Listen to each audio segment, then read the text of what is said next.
아저씨, 여기 음식물 검사 좀 하겠습니다. 아니, 요즘 세상에 누가 집에서 이렇게 바리바리 싸웁니까? 그냥 밖에서 사오시지. 오늘 사단장님 순시 때문에 면회실 청소 다 끝내놨는데 괜히 냄새 피워서 일 만들지 마세요. 아시겠어요? 아, 네, 딸아이가 집밥을 워낙 좋아해서요. 최대한 깔끔하게 먹고 치우겠습니다. 낡은 가방 안에는 딸 혜진이가 가장 좋아하던 반찬들이 정성스레 담겨 있었습니다. 하지만 위병소 간부는 귀찮다는 듯 젓가락으로 도시락통을 툭툭 건드리며 인상을 찌푸렸습니다. 빨리 들어가서 나오지 마세요. 오늘 사단장님 오시는 날이라 면회실 문 밖으로 한 발자국이라도 나오면 바로 퇴장입니다. 무뚝뚝한 간부의 고압적인 압박에도 아버지는 그저 허허 웃으며 도시락 가방을 소중히 품에 안았습니다. 과연 이 평범해 보이는 아버지의 등 뒤로 잠시 후 어떤 상상도 못할 일이 벌어지게 될까요? 가슴 뻥 뚫리는 오늘의 이야기. 본격적으로 시작하기 전 구독과 좋아요, 알림 설정 한 번씩만 부탁드립니다. 여러분의 클릭 한 번이 정말 큰 힘이 됩니다. 강원도 전방부대의 겨울은 유독 길고 매섭습니다. 골바람이 한번 몰아칠 때마다 위병소 앞의 깃발은 찢어질 듯 펄럭였고 그 차가운 기운은 두꺼운 점퍼를 뚫고 살갗을 파고들었습니다. 그 매서운 추위 속에서 한 남자가 면회실 구석 자리에 앉아 있었습니다. 화려한 차림은 아니었지만 꼿꼿하게 펴진 허리와 깊은 눈매에서는 세월의 풍파를 이겨낸 자. 특유의 깊은 위엄이 느껴지는 분이었죠. 그는 사실 오늘 이 부대를 방문하기 위해 아주 먼 길을 달려왔습니다. 새벽 4시, 남들이 단잠에 빠져 있을 시간에 일어나 직접 주방에 섰습니다. 서툰 솜씨지만 딸아이가 그토록 그리워하던 집 반찬들을 하나하나 준비했습니다. 노릇하게 부쳐낸 계란말이, 딸이 제일 좋아하던 짭조름한 멸치볶음, 그리고 식지 않게 보온병에 꾹꾹 눌러 담은 뜨끈한 소고기 묵국까지. 그는 사실 이 부대 사단장의 한참 선배이자 육군의 핵심 요직을 맡고 있는 인물이었습니다. 하지만 오늘은 계급장을 떼고 신임 하사로 임관에 고생하는 딸 혜진이를 위해 도시락을 챙겨온 평범한 아버지일 뿐이었죠. 신분을 밝히면 부대 전체가 발칵 뒤집어지고 사단장이 버선발로 뛰어나올 것을 알기에 그는 일부러 낡은 점퍼를 걸치고 소리 소문 없이 면회실을 찾았습니다. 하지만 면회실의 분위기는 싸늘했습니다. 마침 그날은 상급부대 사단장이 직접 부대를 방문하는 순시일이었습니다. 부대는 비상상태였고 간부들은 사소한 지적 하나라도 받을까봐 잔뜩 날이 서 있었습니다.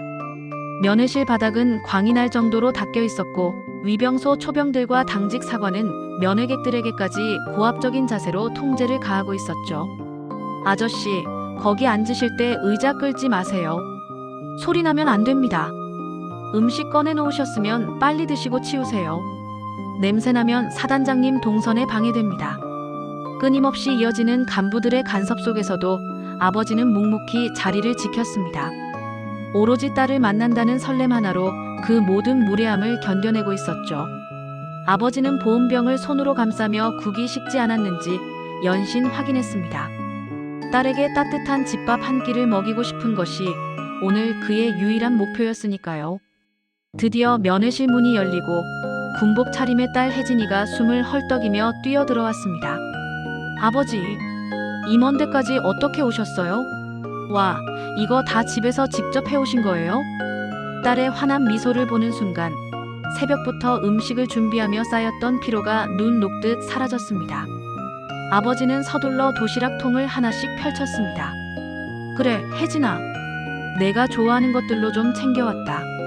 너 요즘 밥 제대로 못 챙겨 먹는 것 같아서 아빠가 솜씨 좀 발휘해봤어. 자, 식기 전에 어서 들어라. 혜진이는 눈시울이 붉어진 채 젓가락을 들었습니다.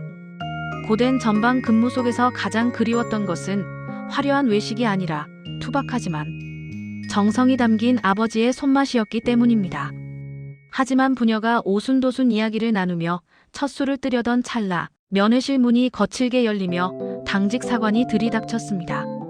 그는 사단장 순시를 앞두고 예민함이 극에 달해 있었습니다. 그의 눈에는 정성껏 차려진 도시락이 그저 치워야 할 오물처럼 보였나 봅니다. 아니, 김하사. 내가 분명히 경고했지. 오늘 사단장님 순실아 냄새 피우지 말라고.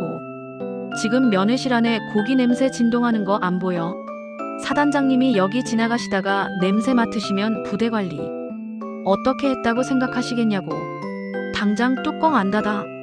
당직 사관은 아버지가 정성껏 차려놓은 도시락 반찬들을 혐오스럽다는 듯 쳐다보며 고함을 질렀습니다. 혜진이는 당황하여 젓가락을 멈췄고 주변의 다른 면회객들도 겁에 질려 눈치를 보기 시작했습니다. 당직 사관님 죄송합니다. 최대한 빨리 먹고 환기하겠습니다. 아버님이 멀리서 가져오신 거라. 혜진이가 간절하게 부탁했지만 당직 사관의 태도는 더욱 아나무인이었습니다. 빨리고 뭐고 없어. 당장 뚜껑 닫아. 그리고 아저씨, 당신도 문제야. 군대가 장난인 줄 알아요? 아무리 집에서 해온 음식이라도 상황 봐가면서 꺼내야지. 이렇게 냄새 피워놓고 부대 분위기 흐려놓으면 어쩌자는 겁니까? 좋은 말할 때 다 치우고 조용히 있다 가세요. 아버지는 조용히 젓가락을 내려놓았습니다. 그리고는 자기도 모르게 깊게 가라앉은 목소리로 물었습니다. 장교가 부하의 가족이 정성껏 준비해온 마음을 냄새나는 오물 취급하는 게 자네가 배운 군 기강인가? 당직 사관은 순간 아버지의 눈빛에서 느껴지는 형용할 수 없는 압박감에 주춤했습니다. 하지만 이내 자존심이 상한 듯 더 크게 소리를 질렀습니다. 뭐라고요? 이 양반이 진짜. 영감님, 지금 나한테 훈계하는 겁니까?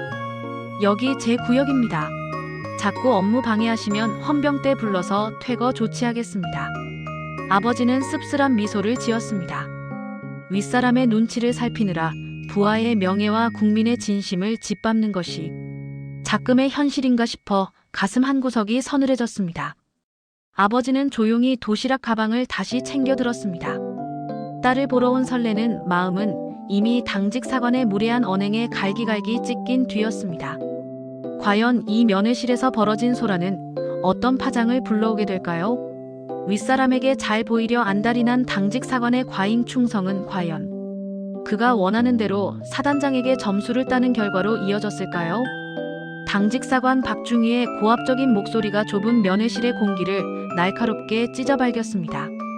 그 소리는 단순히 규정을 강조하는 장교의 외침이 아니라 자신의 권위를 과시하고 상급자에게 점수를 따기 위해 눈앞의 민간인을 철저히 짓밟으려는 오만한 폭력에 가까웠습니다.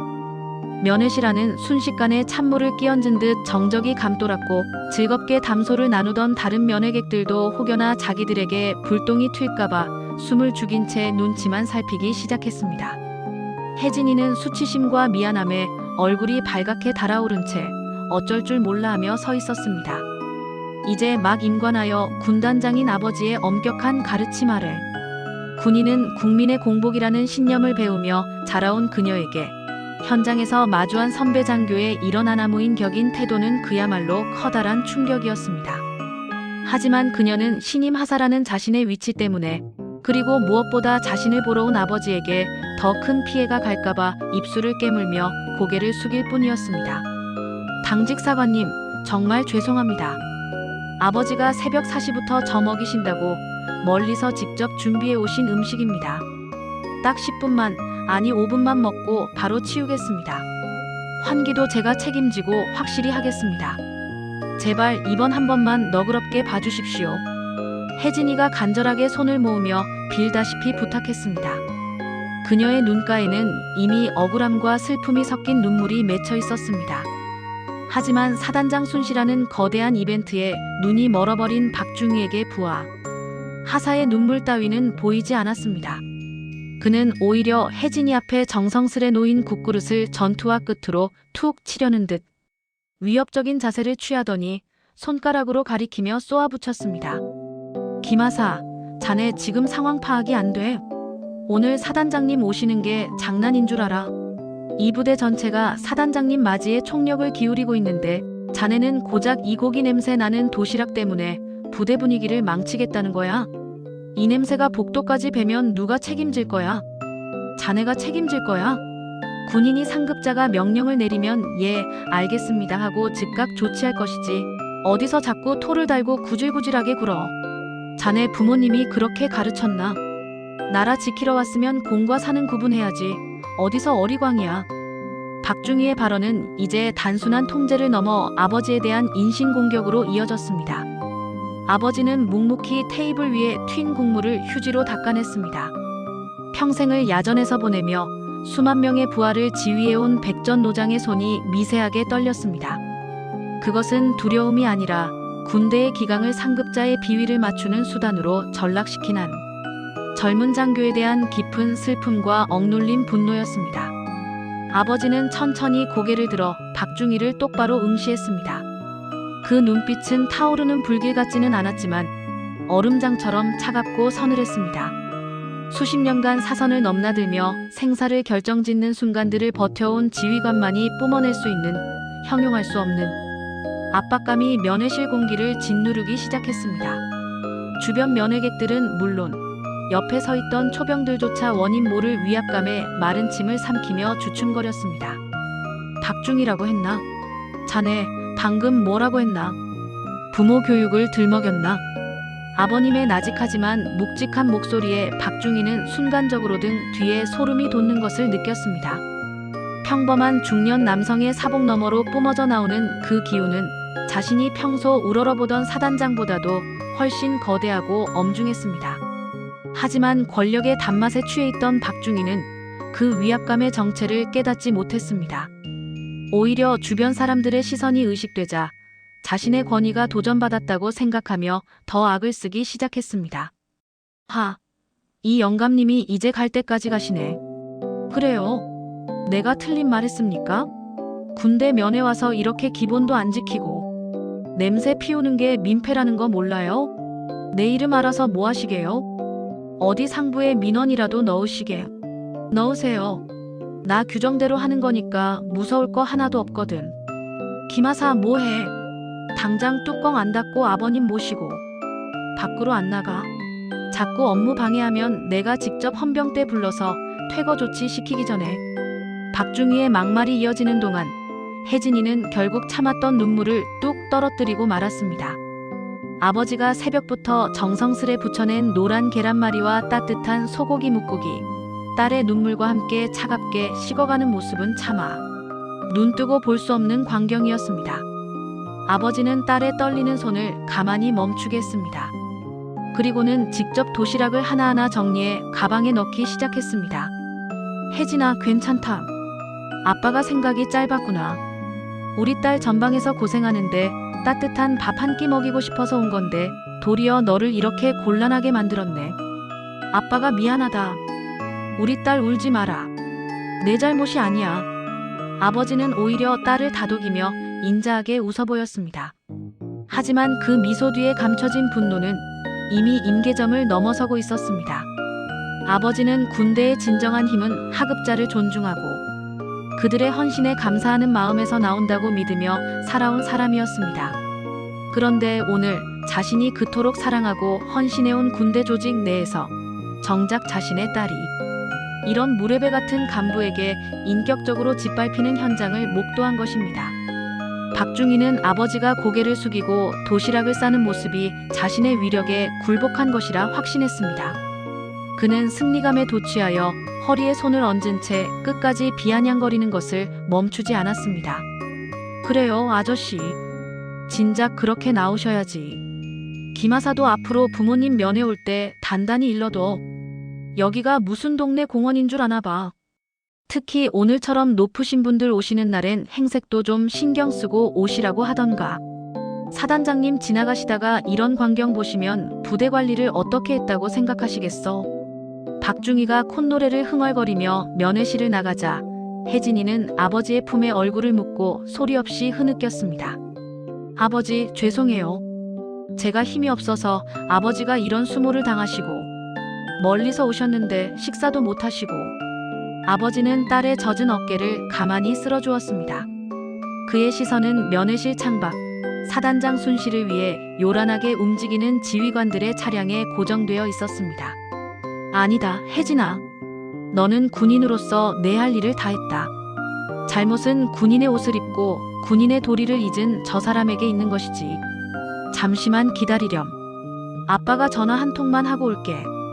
아버지는 면회실 밖 복도로 나갔습니다. 복도 끝 창밖으로는 사단장 전용 차량을 맞이하기 위해 도열하고 있는 간부들의 모습이 보였습니다. 아버지는 품속에서 개인용 휴대폰을 꺼내 익숙한 번호를 눌렀습니다. 그 번호는 이 부대의 장성급 지휘관조차 함부로 걸 수 없는 육군 지휘 계통의 가장 높은 곳으로 연결되는 직통 번호였습니다.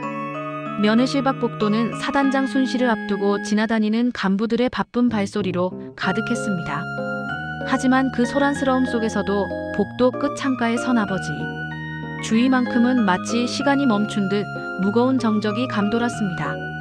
아버지는 떨리는 손을 진정시키며 휴대폰을 귀에 댔습니다. 화면에는 이름 대신 짧은 단축 번호가 떠 있었습니다. 신호음이 채 3번을 울리기도 전에 수화기 너머에서 격식 있고 정중하지만 긴장감이 서린 목소리가 들려왔습니다. 나다. 지금 자네 부대 면회실 복도에 서 있네. 아버님의 목소리는 평소보다 훨씬 낮고 차가웠습니다. 수십 년간 야전을 누빈 노병의 목소리에는 상대방의 길을 단숨에 꺾어놓는 묘한 권위와 서슬, 펄은 칼날이 실려 있었습니다. 전화를 받은 상대방은 잠시 말을 잇지 못하더니 이내 당황한 기색을 감추지 못하고 목소리를 높였습니다. 아니, 장군님, 거긴 어쩐 일이십니까? 오늘 순시 일정 때문에 제가 지금 막 부대 정문을 통과했습니다만 미리 말씀이라도 해주셨으면 제가 직접 위병소까지 마중을 나갔을 텐데 말입니다. 상대방의 목소리는 경외심과 당혹감이 뒤섞여 떨리고 있었습니다. 하지만 아버지는 그 예우 섞인 말을 가차없이 잘라냈습니다. 아니, 그럴 필요 없네. 나는 오늘 군단장이 아니라 그저 면회 온 한 사람의 아버지로 여기 온 거니까. 내 정체를 밝혀서 자네 부대원들에게 짐을 지우고 싶지 않았어. 그런데 말이야, 강 소장. 자네 부대 간부 교육은 대체 어떻게 시키고 있는 건가? 장교라는 자가 상급자에게 잘 보이겠답시고 정당한 절차를 밟아 면회 온 민간인을 짐짝 취급하고 부하의 가족이 정성껏 준비해온 도시락을 냄새나는 오물 보듯 하더군. 심지어 내 딸아이의 인격과 부모 교육까지 들먹이면서 눈물을 쏙 빼놓더란 말일세. 아버지는 창밖으로 사단장의 성표가 선명하게 붙은 전용 차량이 연병장 한가운데 멈춰 서는 것을 지켜보았습니다. 수화기 너머에서는 사단장 강 소장의 거친 숨소리가 들려왔습니다. 사태의 심각성을 직감한 듯 사단장의 목소리는 이제 공포에 가까운 떨림으로 변해 있었습니다. 장군님, 그게 무슨 말씀이십니까? 대체 어느 누가 그런 몰상식한 짓을 저질렀단 말씀입니까? 제 부하 중에 그런 자가 있다는 것이 믿기지 않습니다. 제가 지금 당장 1분 안에 면회실로 가겠습니다. 지금 바로 가겠습니다. 서두를 것 없네. 자네가 입버릇처럼 강조하던 가족 같은 부대라는 게 고작 상급자 눈치 보느라 현장에서 묵묵히 고생하는 부하의 가슴에 대못을 박는 것이었나. 나는 오늘 이 부대의 지휘관인 자네에게도 큰 실망을 할 수밖에 없군. 지금 당장 면회실로 오게. 사단장인 자네가 직접 와서 현장을 보게나. 자네가 그토록 애지중지하는 그 의전과 기강 때문에 국민이 어떤 취급을 받았는지 똑똑히 지켜보란 말이야. 아버지는 단호하게 전화를 끊었습니다. 그리고 다시 면회실 안으로 들어갔습니다. 혜진이는 여전히 자리에 앉아 붉어진 눈시울을 훔치고 있었고 주변의 면회객들은 아버지가 누구와 저토록 엄중한 통화를 했는지도 모른 채 그저 안쓰러운 눈길로 부녀를 바라보고 있었습니다. 아버지는 딸의 옆자리에 앉아 가만히 등을 쓸어주었습니다. 혜진아, 이제 그만 울어라. 아빠는 괜찮다. 우리 딸이 잘못한 거 하나 없으니 당당하게 고개 들어. 군인은 눈물보다 미소가 어울리는 법이란다. 그 시각 부대 연병장은 그야말로 폭탄이 떨어진 듯한 아수라장이 되었습니다. 차에서 내린 사단장은 자신을 영접하기 위해 각을 잡고 도열해 있던 연대장과 참모들의 경례를 받는 둥 마는 둥 하며 사색이 된 얼굴로 소리를 질렀습니다. 당직사관 어디 있어? 지금 당직사관 박중희, 당장 내 앞으로 튀어오라고 해. 지금 당장. 사단장의 갑작스러운 사자 후에 참모들은 영문도 모른 채 사색이 되어 발을 굴렀습니다. 잠시 후 면회실에서 아버님을 쫓아내고 기세등등하게 연병장 쪽으로 걸어오던 당직사관 박중희가 달려왔습니다. 그는 사단장 앞에서 완벽하게 민간인을 통제했다는 자부심에 가득 차 평소보다 더 절도 있게 거수경례를 올렸습니다. 단결. 사단장님, 당직 사관 중위 박철수입니다. 면회실 환경 정리 및 민간인 통제, 사단장님 동선에 맞춰 완벽하게 조치 완료했습니다. 현재 면회실 내 냄새 유발 요소 전부 제거했습니다. 박중희는 자신이 큰 칭찬이라도 들을 줄 알았는지 입가에 비굴한 미소까지 띄고 있었습니다. 하지만 그 보고를 듣는 사단장의 눈동자는 경악을 넘어 분노로 이글거리고 있었습니다. 사단장은 박중희의 멱살이라도 잡을 듯 다가가 낮게 으르렁거렸습니다. 환경 정리, 민간인 통제, 내 이놈 박중희, 내가 지금 무슨 천인공노할 짓을 저질렀는지 알기나 해? 내가 방금 면회실에서 쫓아낸 그분이 누구신지, 내가 그 더러운 입으로 모욕한 분이 어떤 분인지 알고서 감히 보고를 하는 거냐고. 사단장의 목소리는 연병장 전체에 쩌렁쩌렁 울려 퍼졌습니다. 지켜보던 연대장과 참모들은 물론 영문을 모르던 병사들까지 숨을 죽였습니다. 박중희는 갑작스러운 사단장의 분노에 다리가 후들거리기 시작했습니다. 그게 무슨 말씀이십니까?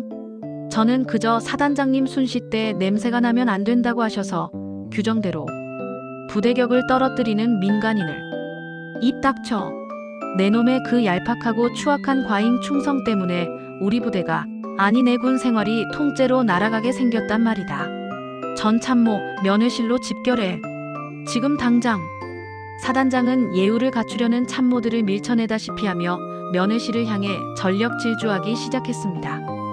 별 2개를 단 사단장이 전속보관도 제치고 숨이 턱 끝까지 차오르도록 뛰는 모습은 그야말로 전대미문의 사건이었습니다.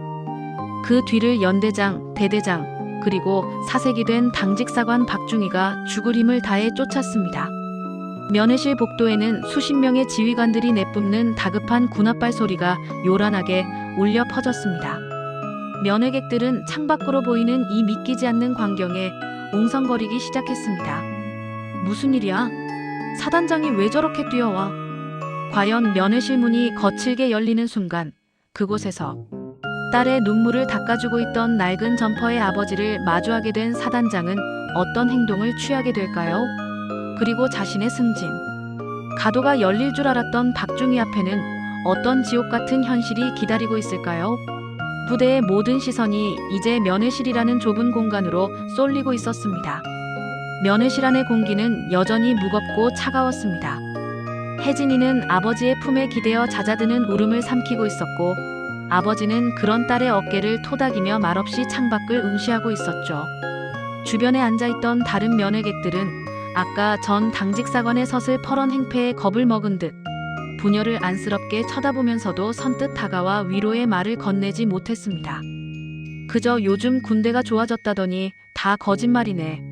저 어린 하사가 무슨 죄야라며 작은 목소리로 수군거릴 뿐이었습니다. 그 정적을 깨뜨린 것은 저 멀리 복도 끝에서부터 들려오는 요란한 군합발 소리였습니다. 하나둘이 아닌 수십 명의 인원이 전력 질주를 하는 듯한 육중하고 다급한 소리가 면회실 문 앞까지 파도처럼 밀려왔습니다. 면회실 안에 있던 사람들이 무슨 일이냐며 술렁이며 문 쪽을 바라보던 그 찰나 쾅 하고 면회실 문이 부서질 듯 열렸습니다. 가장 먼저 문을 박차고 들어온 것은 이 부대의 최고 지휘관인 사단장강 소장이었습니다. 숨이 턱 끝까지 차올라 얼굴이 벌겋게 달아오른 사단장은 들어오자마자 면회실 안을 미친 듯이 훑었습니다. 그리고 구석자리에 낡은 등산 점퍼를 입고 앉아있는 아버지와 눈이 마주친 순간 그의 몸이 마치 거대한 자석에 이끌린 듯 혹은 보이지 않는 벽에 부딪힌 듯 그 자리에서 굳어버렸습니다. 사단장은 단 1초의 망설임도 없이 거칠게 숨을 몰아쉬며 아버지를 향해 달려왔습니다. 그러고는 주변의 모든 사람이 자신의 귀를 의심할 정도로 우렁차고 절박한 목소리로 거수경례를 올렸습니다. 충성! 군단장님, 사단장 소장 강대엽입니다.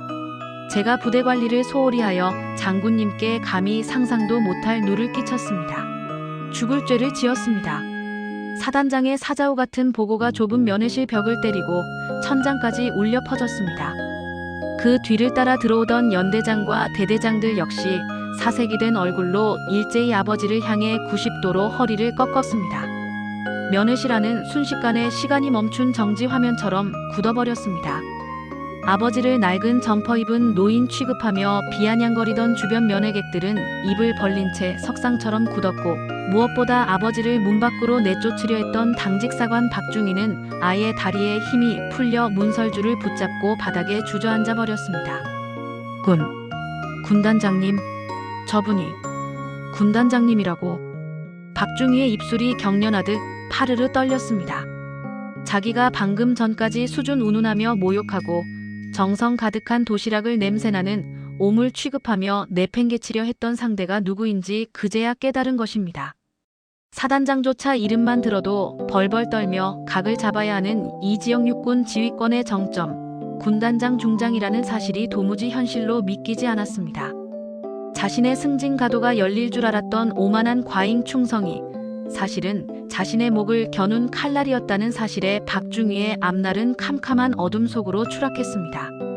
아버지는 천천히 자리에서 일어났습니다. 화려한 군복도 어깨에 빛나는 별 3개도 없었지만 일어서는 그 완만한 몸짓 하나하나에 서림 범접할 수 없는 위엄이 면회실 전체를 압도했습니다. 아버지는 사단장의 경례를 받는 둥마는 둥하며 차가운 눈빛으로 사단장을 응시했습니다. 그 눈빛은 수십 년간 사선을 넘나들며 생사를 결정짓던 지휘관의 눈이었고, 동시에 부당하게 상처받은 딸을 지키려는 아버지의 눈이었습니다. 강 소장, 자네가 평소에 그렇게나 강조하던 가족 같은 군대가 이런 것이었나? 내가 오늘 사복을 입고 조용히 온 건 내 딸아이가 동료들에게 괜한 오해를 받지 않고 평범하게 군 생활을 하길 바랐기 때문일세. 장군의 딸이라는 배경이 아니라 한 사람의 군인으로서 당당히 서길 바랐어. 그런데 말이야, 자네 부하들은 윗사람에게 잘 보이기 위해 정당한 절차를 밟아 면회 온 국민을 짐짝 취급하고 부하의 아버지가 새벽부터 준비해온 마음을 냄새나는 오물 보듯 하더군. 아버님의 목소리는 결코 높지 않았지만 그 안에는 서슬퍼런 작두날 같은 단호함이 담겨 있었습니다. 사단장은 연신 식은땀을 흘리며 고개를 숙인 채 어떠한 변명도 늘어놓지 못했습니다. 장군님, 정말 드릴 말씀이 없습니다. 제가 간부 교육을 철저히 시키지 못한 탓이고 부대 분위기를 오직 의전 위주로만 흘러가게 방치한 제 과오입니다. 즉시 관련자들을 엄중히 문책하고 다시는 이런 비상식적인 일이 발생하지 않도록 조치하겠습니다. 아버지는 시선을 돌려 문가에 넋이 나간 채 주저앉아 있는 박중희를 바라보았습니다. 아버지가 천천히 다가오자 박중희는 거의 실신할 듯한 표정으로 기어가듯 일어나 거수경례를 올리려 했습니다. 하지만 제멋대로 떨리는 손은 이미 경례의 각도조차 잡지 못할 만큼 마비되어 있었습니다. 박중희라고 했나?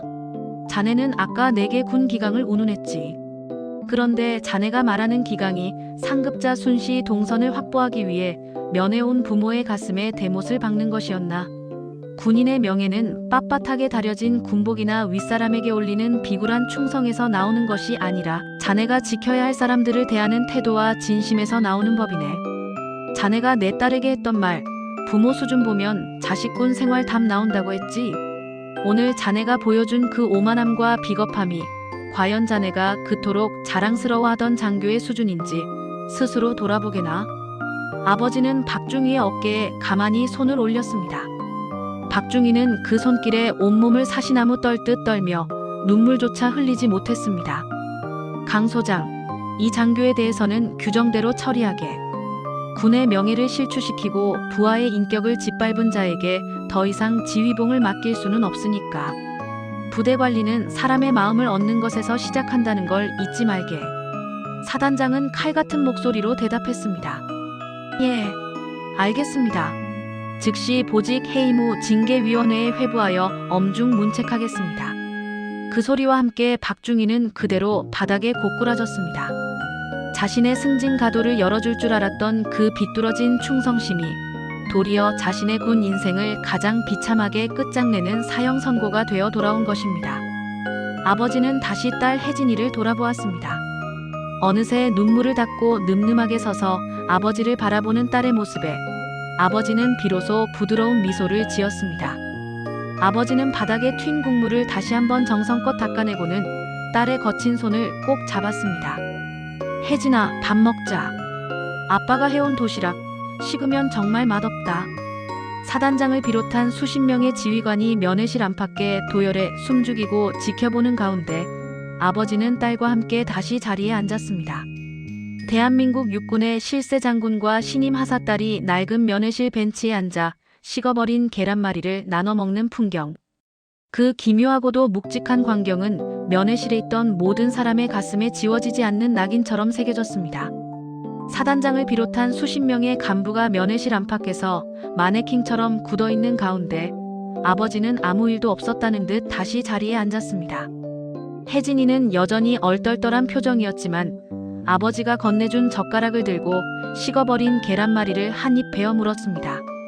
면회실 밖 복도에는 사단장이 데려온 연대장, 참모들이 숨소리조차 내지 못한 채 부동자세로 도열해 있었고 그 중심에 서 있는 사단장강 소장의 이마에는 굵은 식은땀이 비 오듯 흘러내리고 있었습니다.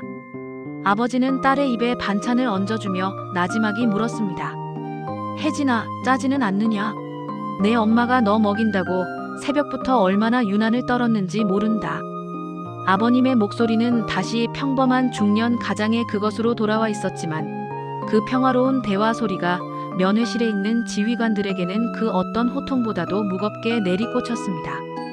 약 10분간의 침묵 같은 식사가 끝나고 아버지는 정성스럽게 도시락 가방을 정리했습니다. 빈 그릇을 하나하나 닦아 가방에 넣는 그 투박한 손길을 지켜보며 사단장은 죄인처럼 고개를 숙이고 있었습니다. 마침내 짐을 다 챙긴 아버지가 자리에서 일어나 사단장 강 소장에게 다가갔습니다. 사단장은 반사적으로 몸을 꼿꼿이 세우며 긴장한 기색을 내비쳤습니다. 강 소장, 자네는 오늘 내가 왜 화가 났다고 생각하나? 자네 부하가 내 정체를 몰라보고 감히 군단장에게 무례하게 굴어서라고 생각하나? 아버님의 질문에 사단장은 입술을 파르르 떨며 답했습니다. 아닙니다, 장군님. 부하 장병들의 가족을 예우하지 못하고 부대 관리를 오직 외적인 의전에만 치중했던 저의 불찰 때문입니다. 아버지는 사단장의 눈을 똑바로 응시했습니다. 그 눈빛은 실수를 질책하는 상관의 눈이 아니라 군의 본질을 잊어버린 후배를 향한 안타까움이 서려 있었습니다. 틀렸네. 내가 정말 화가 난 건 자네 부하들이 군복의 무게를 상급자에게 아부하는 용도로만 쓰고 있었기 때문이야.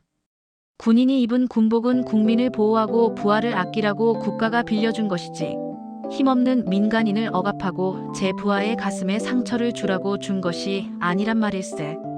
자네가 오늘 내 정체를 몰랐다면 저박중이라는 친구는 아마 끝까지 자기가 잘한 줄 알고 제 부하들을 괴롭혔겠지. 그게 바로 자네 부대의 진짜 실력이고 민낯인 거야. 아버지는 복도에 늘어선 지휘관들을 천천히 훑어보았습니다. 별을 단 장군부터 갓 임관한 위관급 장교들까지 아버님의 시선이 닿는 곳마다 고개가 무겁게 떨구어졌습니다. 장교가 부하의 가족이 정성껏 준비해온 도시락을 냄새나는 오물 취급하는 부대에 어떤 부모가 안심하고 자식을 보내겠나? 그리고 그런 대우를 받는 부하가 위급한 상황에서 자네들을 믿고 목숨을 맡기겠느냐 말이야. 기강이라는 건 빳빳하게 다려진 전투복이나 요란한 구호에서 나오는 게 아니네. 가장 낮은 곳에 있는 사람을 대하는 인격, 거기서부터 진짜 기강이 시작되는 법이야. 사단장 강 소장은 고개를 들지 못한 채 명심하겠습니다. 라고 짧게 답했습니다. 목소리는 떨리고 있었지만 그 안에는 뼈저린 후회가 담겨 있었습니다. 아버지는 혜진이를 바라보며 다시 부드러운 미소를 지었습니다. 어느덧 눈물을 닦고 늠름하게 서 있는 딸이 대견한 듯 그녀의 어깨를 가볍게 다독였습니다. 혜진아, 고생 많았다. 아빠는 이제 가마. 너는 내 자리를 지키거라. 군단장의 딸이 아니라 대한민국 육군 하사 김혜진으로서 말이다. 아버지는 낡은 가방을 고쳐 메고 면회실 문을 나섰습니다. 사단장과 연대장들이 예우를 갖춰 뒤를 따르려 하자 아버지는 손을 들어 단호하게 제지했습니다. 따라오지 말게. 나는 오늘 조용히 면회 온 아버지로 남고 싶네. 자네들은 지금 당장 연병장으로 돌아가게. 그리고 오늘 사단장 순실을 위해 추위 속에서 도열하고 있던 병사들, 그 병사들에게 따뜻한 국밥 한 그릇이라도 더 챙겨주게나. 그게 자네들이 오늘 해야 할 진짜 의전이고 지휘네. 알겠나?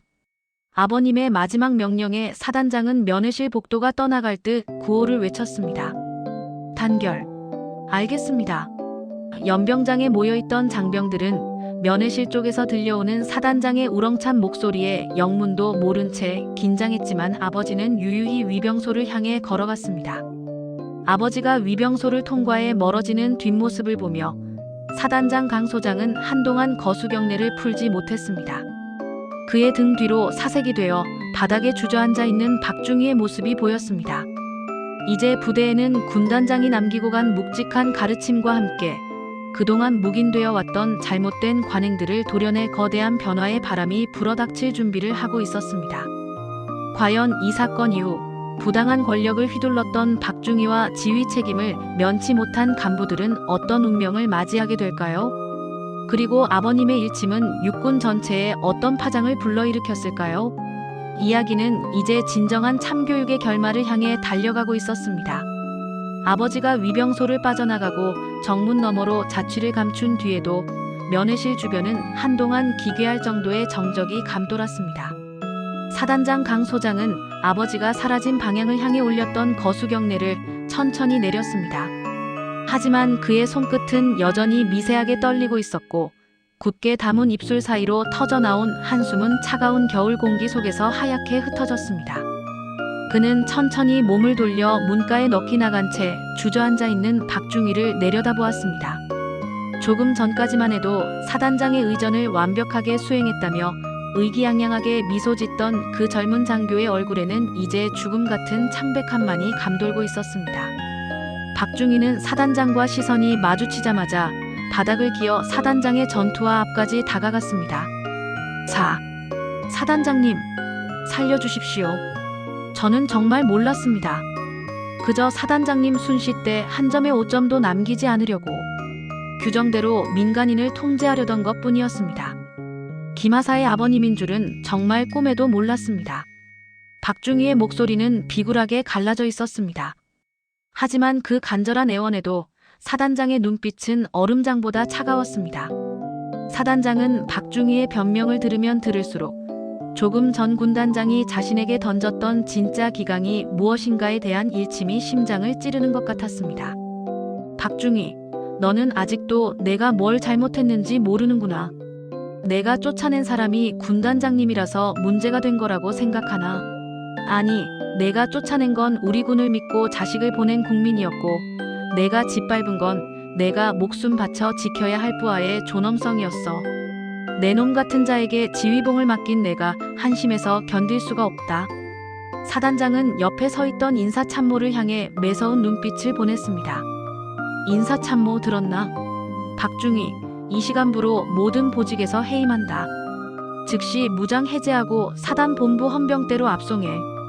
지휘고하를 막론하고 이번 사건에 연루된 간부들, 위병소에서 민간인을 모욕하고 부당한 지시를 내린 인원들 전원 징계위원회에 회부한다. 단 한 명도 예외는 없다. 사단장의 추슬러지지 않는 분노가 섞인 명령에 연병장에 도열해 있던 간부들은 사색이 되었습니다. 박중희는 사단장님, 한 번만 기회를 주십시오. 라며 절규했지만 헌병들에 의해 끌려나가는 그의 모습은 비참하기 그지없었습니다. 자신이 그토록 윗사람에게 잘 보이려 쌓아올린 공든 탑이 단 한 번의 오만함으로 자신을 짓누르는 감옥이 되어 돌아온 셈이었습니다. 사단장은 헌병대 차량이 멀어지는 것을 본 뒤 면회실 안에서 꿋꿋하게 자리를 지키고 서 있는 혜진이에게 다가갔습니다.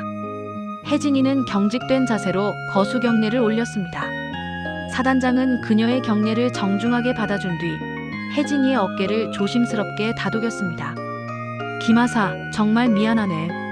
자네가 우리 부대에서 이런 수모를 겪게 해서 지휘관으로서 면목이 없네. 자네 아버님, 아니 군단장님께서 자네를 얼마나 아끼시는지 그리고 우리 군을 얼마나 사랑하시는지 오늘 내가 다시금 배웠네. 자네는 아무 걱정 말고 오늘 일은 있게나. 자네 잘못은 단 하나도 없으니까. 혜진이는 고개를 숙였습니다. 눈물이 다시 차올랐지만 이번에는 아까와 같은 수치심 때문이 아니었습니다. 자신을 끝까지 믿어준 아버지의 묵직한 사랑과 비로소 바로 잡히기 시작한 정의에 대한 안도감이었습니다.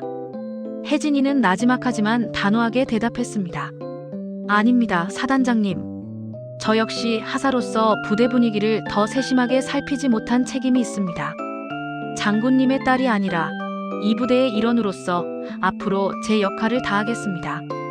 사단장은 혜진이의 대답에 짧은 미소를 지어 보였습니다. 그리고는 고개를 돌려 연병장에 모여있는 전 장병을 향해 단상으로 걸어 올라갔습니다.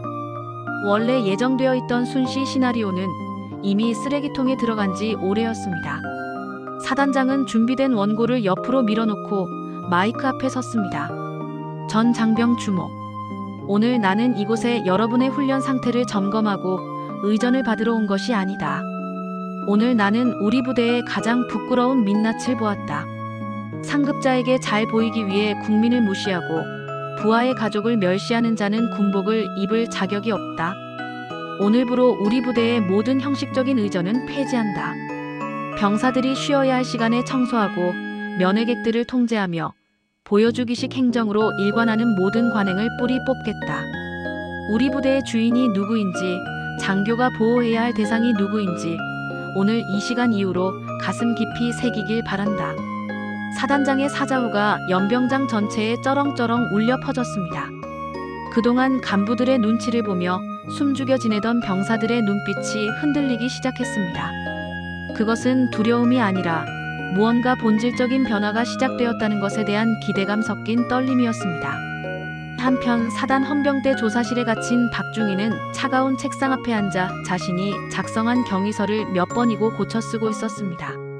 하지만 어떤 문장을 갖다 붙여도 부모 교육을 운운하며 혜진이를 울리고 군단장의 도시락을 오물 취급했던 사실은 지워지지 않았습니다.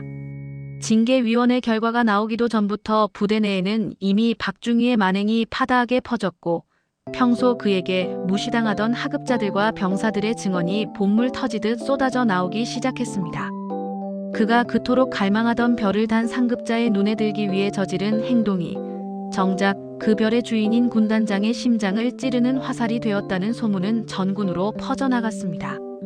박중희는 어두운 조사실 안에서 벽을 치며 후회했지만 이미 시간은 되돌릴 수 없었습니다. 오만함의 대가는 그가 생각했던 것보다 훨씬 더 가혹하고 처절했습니다. 사단장의 서슬 퍼런 명령이 떨어진 직후 부대는 그야말로 거대한 개조 작업에 들어간 듯한 긴장감에 휩싸였습니다. 평소라면 사단장 순시가 끝난 뒤 수고했다는 말과 함께 회식을 즐겼을 간부들이었지만 오늘만큼은 아무도 입을 열지 못했습니다. 각 부대의 지휘관들은 자신의 부대에서도 박중희와 같은 무리한 통제가 있지는 않았는지 혹은 부하들의 가족에게 무례하게 구는 관행이 남아있지는 않은지 확인하느라 진땀을 흘려야 했습니다. 한편 사단 본부 헌병대 조사실의 차가운 철제 의자에 앉아있는 박중희의 시간은 멈춘 듯 했습니다. 불과 몇 시간 전만 해도 그는 자신이 이 부대에서 가장 앞서 나가는 젊은 장교라고 믿어 의심치 않았습니다. 사단장님의 동선을 확보하고 부대의 기강을 세운다는 명목으로 행했던 자신의 행동들이 승진을 위한 탄탄한 밑거름이 될 거라 확신했죠. 하지만 지금 그의 앞에는 칭찬 대신 싸늘한 징계 서류와 동료들의 차가운 증언들이 쌓여가고 있었습니다. 박중희, 자네가 면회실에서 김하사에게 했던 발언들. 부모 수준 보면 자식군 생활담 나온다는 말, 이거 본인이 한 거 맞나? 헌병 수사관의 무미건조한 질문에 박중희는 고개를 들지 못했습니다. 평소 그가 군인은 목소리가 커야 한다며 윽박지르던 모습은 간데없고 이제는 젖은 솜처럼 축 처진 채 입술만 파르러 떨 뿐이었습니다. 그게 저는 정말 부대의 격을 생각해서 한 말이었습니다. 오늘처럼 귀한 분이 오시는 날에 행색이 너무 소탈하신 분이 계시면 사단장님께서 부대 관리가 안 됐다고 생각하실까봐. 박중희의 변명이 이어질수록 수사관의 표정은 더욱 경멸 어린 눈빛으로 변했습니다. 부대의 격? 박중희, 자네가 생각하는 부대의 격이 고작 옷차림에서 나오는 건가? 자네가 모욕한 그 낡은 점퍼의 노인이 대한민국 육군의 군단장님이었다는 사실을 떠나서 자네는 면회 온 국민을 외모로 판단하고 부하 하사를 부모님 앞에서 비하했어. 이건 규정 위반을 넘어서 장교로서의 자질 문제야. 조사가 진행될수록 박중희의 악행은 꼬리에 꼬리를 물고 터져나왔습니다. 단순히 이번 사건뿐만 아니라 평소에도 병사들의 면회 시간을 제멋대로 단축하거나 면회객들이 가져온 음식을 위생점검이라는 핑계로 가로챘다는 제보들이 쏟아졌습니다. 강자에게 약하고 약자에게 강한 그의 비뚤어진 충성심이 낳은 결과물들이었습니다.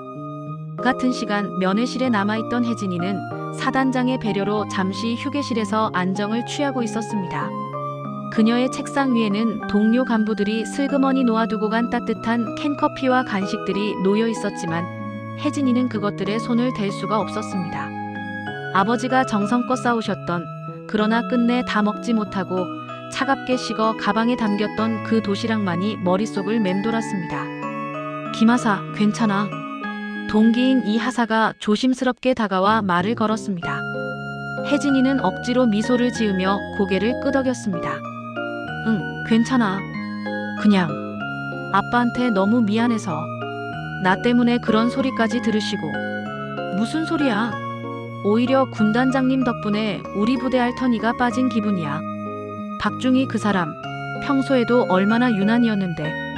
덕분에 이제 우리 부모님 오셔도 눈치 안 보고 면회할 수 있게 됐어. 내가 우리 부대의 영웅이야. 동기의 위로에도 혜진이의 마음은 무거웠습니다. 권력의 정점에 있는 아버지가 나타나 상황을 해결해 주었지만 만약 아버지가 군단장이 아닌 정말 평범한 노인이었다면 과연 오늘 일이 이렇게 바로잡힐 수 있었을까 하는 의문이 들었기 때문입니다. 그녀는 아버지가 마지막에 던졌던 가장 낮은 곳에 있는 사람을 대하는 인격이라는 말을 곱씹었습니다.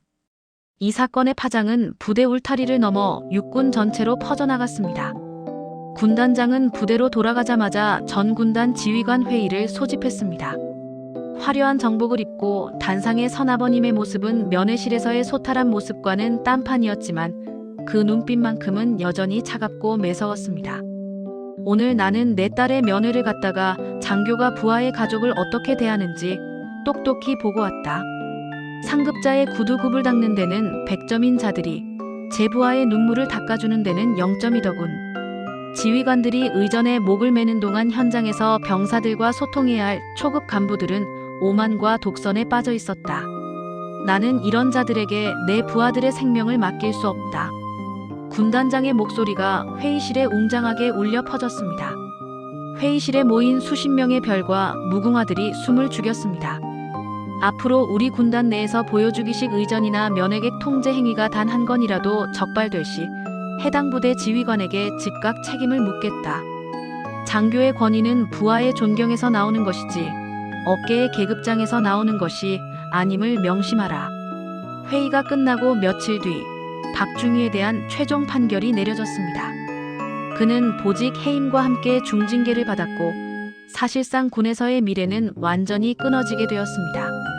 그가 그토록 원했던 높은 곳으로 가기 위한 사다리가 실상은 자신의 목을 죄는 밧줄이었다는 것을 깨달았을 때는 이미 모든 것이 늦은 뒤였습니다. 이제 이야기는 이 모든 폭풍이 지나간 후 진정으로 변화된 부대의 모습과 아버지를 다시 마주하게 된 혜진이의 성장을 향해 나아갑니다. 폭풍 같았던 사건이 지나가고 부대에는 고요하지만 묵직한 변화의 바람이 불어왔습니다. 연병장을 가득 채웠던 요란한 구호와 보여주기식 의전은 사라졌고 그 자리에는 장병들의 활기찬 웃음소리와 가족들의 편안한 대화 소리가 채워지기 시작했습니다. 사단장 강 소장은 군단장의 일침을 뼈저리게 새기며 부대 운영의 패러다임을 완전히 바꿨습니다.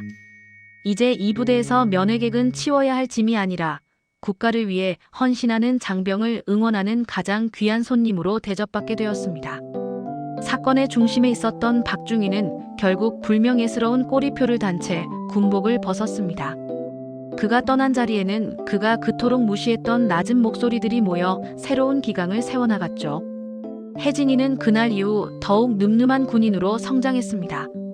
장군의 딸이라는 배경에 기대지 않고 오직 실력과 인품으로 동료와 부하들에게 인정받는 간부가 되기 위해 누구보다 앞장섰습니다. 그러던 어느 주말 혜진이는 짧은 휴가를 받아 고향 집을 찾았습니다. 현관문을 열자마자 코끝을 찌르는 익숙한 냄새가 그녀를 반겼습니다. 주방에서는 아버지가 앞치마를 두른 채 분주하게 움직이고 계셨죠. 그날 면회실에서 제대로 먹이지 못했던 도시락이 내내 마음에 걸리셨던 모양입니다. 혜진아 왔니? 어서 씻고 나오너라. 내가 좋아하는 소고기 묵국 뜨끈하게 끓여놨다. 식탁 앞에 마주 앉은 부녀 사이에는 따뜻한 김이 모락모락 피어올랐습니다. 아버지는 딸의 밥그릇 위에 노릇하게 부쳐낸 계란말이를 올려주며 인자하게 웃으셨습니다. 혜진이는 국물 한 수저를 떠먹으며 참아왔던 질문을 던졌습니다. 아버지, 그때 면회실에서 박중희에게 하셨던 말씀들, 정말 아버지가 평생 지켜오신 신념이었나요? 아버지는 숟가락을 잠시 내려놓고 딸의 눈을 가만히 바라보셨습니다. 그 눈빛은 수만 명의 부하를 호령하던 군단장의 눈이 아니라 자식이 올바른 길을 걷길 바라는 스승이자 아버지의 눈이었습니다. 혜진아, 사람들은 어깨 위에 붙은 별의 개수가 권위라고 생각한다. 하지만 그건 착각이야. 별은 내 권위의 상징이 아니라 내가 책임져야 할 수만 명의 목숨과 그 가족들의 눈물 무게란다. 권위라는 건 남을 짓누를 때 생기는 게 아니라 남을 귀하게 여길 때 비로소 그들이 나를 우러러보며 만들어주는 것이지. 아버지는 창밖의 평화로운 풍경을 응시하며 말을 이었습니다. 박중희 같은 자들이 군을 망치는 건 그들이 나빠서가 아니라 군복의 본질을 잊었기 때문이야. 군복은 국민이 우리에게 잠시 빌려준 갑옷이다. 그 갑옷을 입고 제 부하를 멸시하고 국민을 무시하는 건 스스로를 용병으로 격화시키는 짓이야. 너는 나중에 더 높은 계급장에 오르더라도 오늘 내가 흘렸던 눈물을 절대로 잊지 말거라. 내 부하가 울고 있을 때 그 눈물을 닦아줄 수 있는 지휘관이 되는 것. 그것이 내가 너에게 바라는 유일한 성공이다. 혜진이는 아버지의 말씀을 가슴 깊이 새기며 고개를 끄덕였습니다. 그날 위병소에서 낡은 점퍼를 입고 묵묵히 수모를 견디던 아버지의 모습이 화려한 정복을 입은 그 어떤 장군보다도 거대하고 빛나 보였던 이유를 이제야 온전히 깨달을 수 있었습니다. 식사를 마친 아버지는 혜진이의 손을 꼭 잡으셨습니다. 혜진아, 내일 부대 복귀할 때 이번에는 아빠가 직접 운전해서 데려다 주마. 이번엔 사복 말고 군단장 정복 제대로 갖춰 입고 위병소 정문으로 당당하게 들어가자꾸나. 내 딸이 얼마나 훌륭한 군인인지, 그리고 대한민국 군인이 지켜야 할 자존심이 무엇인지 그들에게 다시 한번 보여줘야지. 두 부녀는 서로를 바라보며 환하게 웃었습니다. 시간이 흘러 혜진이는 중사로 진급했고 그녀가 담당하는 소대는 부대 내에서 단결력이 가장 좋기로 소문이 났습니다. 그녀는 면회 온 부모님들을 마주할 때마다 직접 위병소까지 마중을 나가 거수경례를 올립니다. 국가의 귀한 자식을 저희에게 믿고 맡겨주셔서 감사합니다. 라는 인사와 함께 말이죠. 낡은 점퍼를 입고 면회실 구석에서 딸을 기다리던 한 군단장 아버지가 남긴 교훈은 그렇게 혜진이를 통해, 그리고 그 모습을 보고 자라는 수많은 후배 장병을 통해 우리 군의 진정한 기강으로 자리 잡게 되었습니다. 진정한 명예는 낮은 곳을 향할 때 비로소 완성된다는 사실을 우리는 이 위대한 부녀의 이야기를 통해 다시 한번 배우게 됩니다. 오늘 준비한 사연은 여기까지입니다. 긴 시간 동안 함께 해주신 여러분, 진정한 리더십과 가족의 사랑이 무엇인지 다시 한번 생각해보는 시간이 되셨기를 바랍니다. 가슴 시원한 참교육과 감동의 이야기가 즐거우셨다면 마지막으로 구독과 좋아요, 알림 설정 꼭 부탁드립니다.